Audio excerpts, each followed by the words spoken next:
ma ila maqashay barbaarkii Soomaaliyeed ee horaantii qarnigii 20aad ku dhashay dhulka Ximaneed. waxay ahayd aamin barwaaqo ah oo dhulka saacu daboolay. gaawuhu xoorta ayuu la qotaba, habeenka harkuna gorofka ayuu la ceegaaga.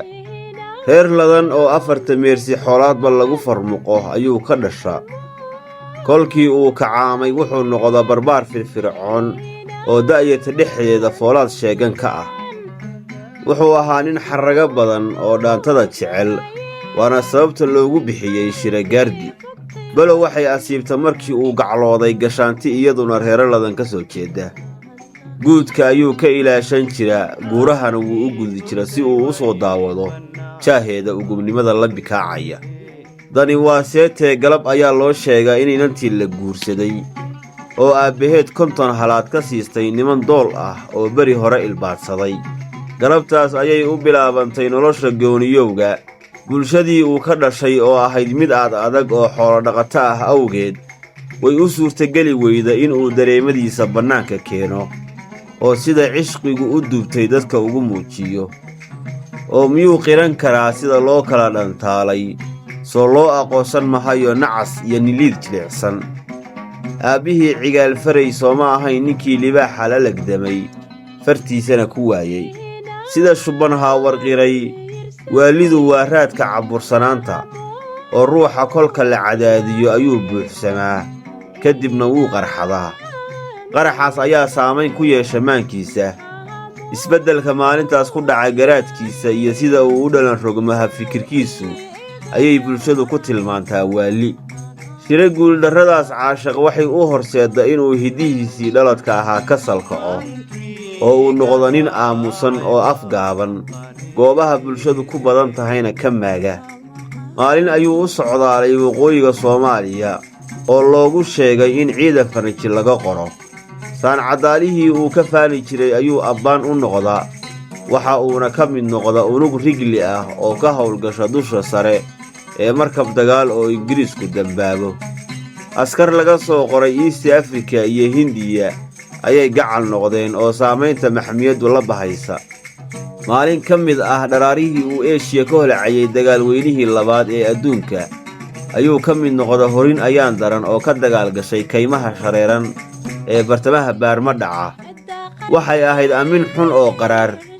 waa goor dhimbilo iyo xulad naara la isdhalsiiyey, isagoo oo ragannimada ku yoto'aya oo ka dhinac diriraya boqolaal askari oo aan mabaadii midab iyo dhaqan toona la wadaagin ayay bowdada xabad sumaysan kaga joogsata.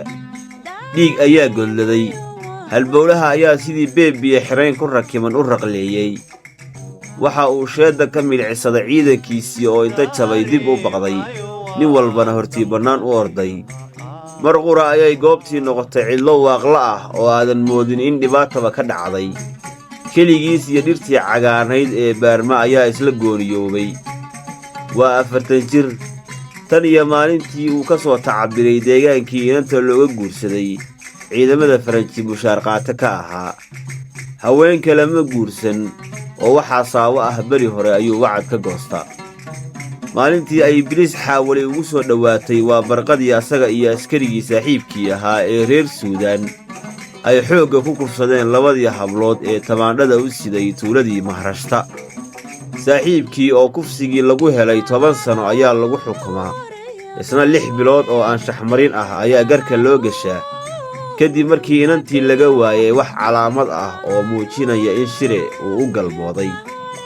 isaguna waa dambe ayuu oran jiraa, meeshuu ku yaal baan garan waayay ma daayeen. cagaha ayuu dhulka ku xogayaa, garaaca wadnihiisa ayaa sii tabarbeelaya. afka iyo labada qowlal ayuu abur ka sii deynayaa isagoo aad moodid baarqab aan weli da'furin. mar qura ayuu tabarbeelaa, waxaana foolkiisu soo daayay dhidid waaweyn oo u muuqda adduunyooy ku macsalaameeyey.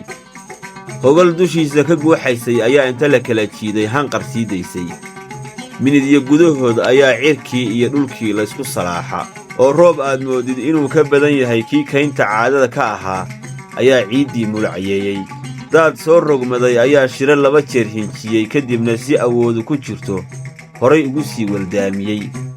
daad xoor u muuqata inaysan aqoon u lahayn ruuxa ay sido ayaa hadba geed ku sii jiidaysa oo inta calaladii ka reebatay dacalka ugu dartay webigii oo 100 mitir u jiray isagoo muruxsan oo madow iyo geedo damala ah oo biyuhu soo rujiyeen ayaa webigii dul sabeeyay dhinaca waqooyi ayuu daadkii ula qoodeeya 40 jir geel jira ah oo Soomaali ah oo hadduu noolaan lahaa ka sheekayn lahaa inuu dagaalkii labaad ka qayb galay ayaa halkaa ku qayooday oo ay biyaha Asia u itaal sheegteen